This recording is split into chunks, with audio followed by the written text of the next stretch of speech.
आज के इस वीडियो में संपूर्ण अवकलन का सूत्र के बारे में समझेंगे। अवकलन का कितना सूत्र आपको तैयार करना है आज के इस वीडियो में बताया जाएगा। तो एक एक सूत्र जो है आप सभी विद्यार्थी अच्छे से समझिए और अपने कॉपी में से नोट करते चलिए। तो पहला जो सूत्र आपको अवकलन का पढ़ना है, पहला जो सूत्र है डी अपान डी एक्स और यहाँ पे लिखेंगे सी। अब इसका d/dx c का अवकलन क्या होता है? तो c का अवकलन जो होता है वह 0 होता है। कितना होता है? d/dx c का अवकलन क्या है? तो कहेंगे यहाँ पर 0।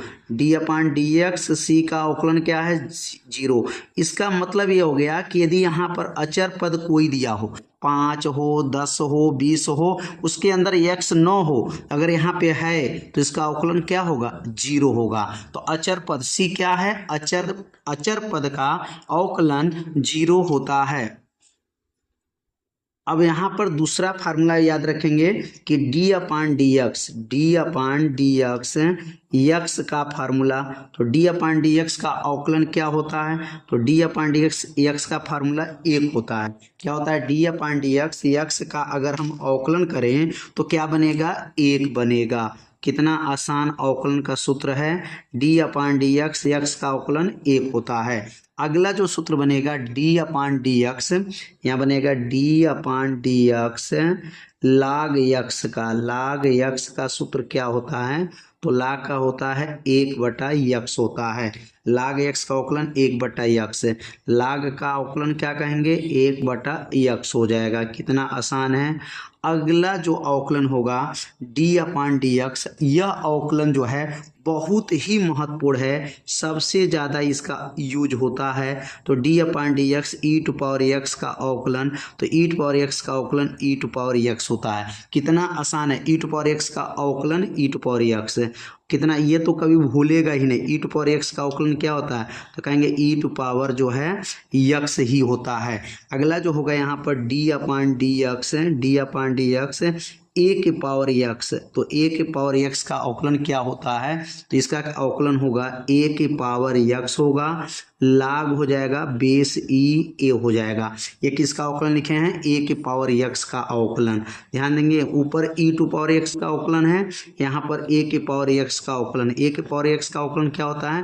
तो a⁻x log बेस e होता है। अगला जो अवकलन होगा, अगला अवकलन यहाँ पे ध्यान देंगे d/dx अगर e⁻x हो तो इसका अवकलन क्या होगा? e⁻x का अवकलन तो आप याद रखेंगे -e⁻x होता है। क्या होता है? e⁻x का अवकलन -e⁻x इसका जो है अवकलन होता है। तो अवकलन जो आप लोग को समझ में आ रहा होगा, पूरे जो है सूत्र को जो है आप लोग याद रखना है, तभी आप अवकलन का सवाल लगा सकते हैं। तो यह अवकलन जो है बताया गया आप लोगों को अच्छे से समझ में आ गया होगा। अब अगला जो अवकलन होगा यहाँ पे लिखेंगे d/dx, लिखेंगे यहाँ पर d/dx साइन x का अवकलन। तो कहेंगे साइन x का अवकलन क्या होता है? तो साइन x का अवकलन होता है cos x होता है। क्या होता है? cos x होता है। साइन का अवकलन cos और cos का अवकलन क्या होगा? तो कहेंगे cos का अवकलन जो होता है वह माइनस साइन होता है। क्या होता है? माइनस साइन होता है। अगला जो अवकलन होगा d/dx हो जाएगा d/dx और यहाँ लिखेंगे cos x का अवकलन। तो cos का अवकलन माइनस साइन x होता है। cos का अवकलन क्या हो जाएगा? माइनस साइन x हो जाएगा। तो यहाँ पर जो अवकलन बताया जा रहा है इसे अपने कॉपी में क्या कीजिए, आप सभी लोग नोट कर लीजिए। इसे 2 बार पढ़िए, आपका अवकलन का सूत्र क्या होगा? याद हो जाएगा। अगला जो अवकलन होगा d/dx, यहाँ पर अवकलन होगा, यहाँ पर लिखेंगे अगला अवकलन tan x का। क्या होगा? यहाँ पर tan x का अवकलन। तो लिखेंगे tan x का अवकलन क्या होता है? तो tan x का अवकलन याद करेंगे सेक स्क्वायर। क्या होता है यहाँ पर अवकलन? सेक स्क्वायर x होता है। किसका अवकलन बताया गया है? tan x का अवकलन क्या होता है? सेक स्क्वायर x होता है। अब अगला अवकलन पढ़ेंगे, अगला अवकलन होता है d/dx काट x का। तो काट x का जो अवकलन होता है माइनस कोसेक स्क्वायर x। क्या होता है? माइनस कोसेक स्क्वायर एक्स होता है। किसका अवकलन है? या काट का अवकलन कहता है माइनस कोसेक स्क्वायर जो है एक्स, इसका अवकलन होता है। तो अवकलन जो है आप लोगों को अच्छे से समझ में आ रहा होगा। तो अब अगला अवकलन के बारे में अब समझेंगे कि अगला अवकलन क्या होगा। तो अगला अवकलन यहाँ पे नोट कर लेंगे। अब यहाँ पर जो है अगला अवकलन का सूत्र होगा D upon d x cosec x का अवकलन। तो कोसेक एक्स का अवकलन क्या होता है? याद रखेंगे, कोसेक का माइनस कोसेक एक्स इंटू काट एक्स होता है। किसका अवकलन है? यह कोसेक एक्स का अवकलन याद रखेंगे, माइनस कोसेक एक्स इंटू काट एक्स होता है। अगला जो अवकलन होगा, अगला अवकलन जिसका होगा डी अपान डी एक्स सेक एक्स का अवकलन क्या होता है? तो सेक का होता है sec x into tan x होता है, sec x into tan x होता है। यह अवकलन जो है किसका है? कहेंगे सेक एक्स का अवकलन। सेक एक्स का अवकलन क्या होता है? Sec x into tan x होता है। तो अवकलन जो है आप सभी लोग अच्छे से में समझ रहे होंगे कि अवकलन का सूत्र क्या क्या बताया जा रहा है। अब अगला जो सूत्र होगा डी अपान डी एक्स या डी अपान डी एक्स हो जाएगा साइन इनवर्स एक्स का अवकलन। तो साइन इनवर्स एक्स का अवकलन होता है 1/√1 माइनस एक्स स्क्वायर होता है। किन का सूत्र है यह? साइन इनवर्स एक्स का अवकलन 1/√1 माइनस एक्स स्क्वायर होता है। साइन इनवर्स के एक्स का अवकलन हो गया। अगला जो पढ़ेंगे, अगला जो इनवर्स है वह है कास इनवर्स। साइन इनवर्स और कास इनवर्स में थोड़ा सा अंतर है। देखेंगे यहाँ पर डी अपान डी एक्स कास इनवर्स एक्स का अवकलन जो होता है बस इसी सूत्र में आगे माइनस लगा दीजिए, अंडर रूट हो जाएगा 1 माइनस एक्स स्क्वायर। तो साइन इनवर्स और कास इनवर्स में बस थोड़ा सा अंतर है, माइनस का अंतर है। बस माइनस आपको तैयार करेंगे, सूत्र याद हो जाएगा। तो साइन इनवर्स आपका याद है तो कास इनवर्स एक्स का सूत्र आप बता सकते हैं। अगला लिखेंगे यहाँ पर d upon d x tan inverse x का अवकलन। तो टेन इनवर्स एक्स का अवकलन होता है 1/1 प्लस एक्स स्क्वायर होता है, 1/1 प्लस एक्स स्क्वायर होता है। किनका सूत्र है यह? तो टेन इनवर्स एक्स का अवकलन है क्या होता है? 1/1 प्लस एक्स स्क्वायर होता है। यह टेन इनवर्स एक्स का अवकलन है। अगला देखेंगे, अगला जो फार्मूला बनेगा डी अपान डी एक्स काट इनवर्स एक्स का फार्मूला बनेगा -1/1 प्लस एक्स स्क्वायर। बस इसमें प्लस है तो इसमें क्या बन जाएगा? माइनस हो जाएगा। बस थोड़ा थोड़ा आपको समझना है, बहुत आसान है। अगर साइन इनवर्स याद है तो कास इनवर्स याद हो जाएगा, और टेन इनवर्स याद है तो काट इनवर्स याद हो जाएगा।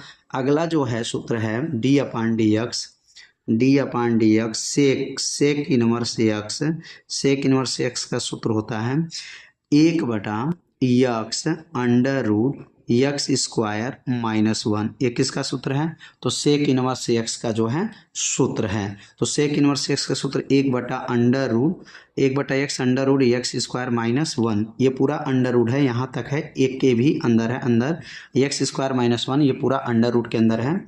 तो यह जो सूत्र है किसका है? सेक इनवर्स एक्स का जो है यह अवकलन है।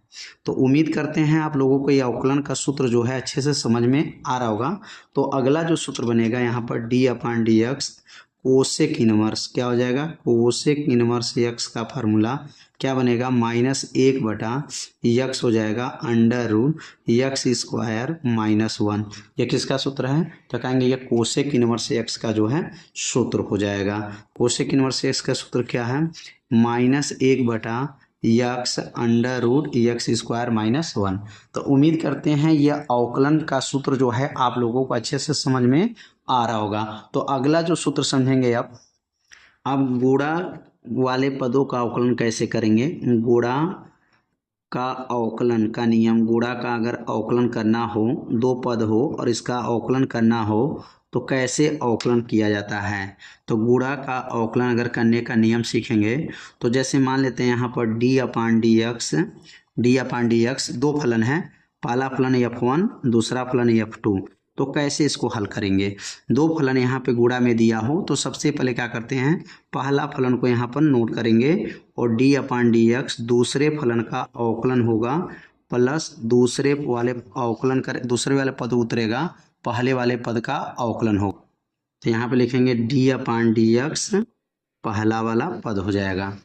तो यहाँ पर पहला दूसरे का अवकलन प्लस दूसरा पहले का अवकलन, यह जो सूत्र बना है ये गुणा का नियम है। तो गुणा का नियम कैसे लागू करेंगे, तो सबसे पहले क्या करेंगे, पहला पद को उतार देते हैं, मतलब वहाँ पर अवकलन उसको नहीं करना है। तो पहला पद उतर जाएगा, दूसरे पद का अवकलन करेंगे प्लस दूसरे पद उतरेगा, पहले पद का अवकलन होगा। तो यह हो गया गुणा का नियम।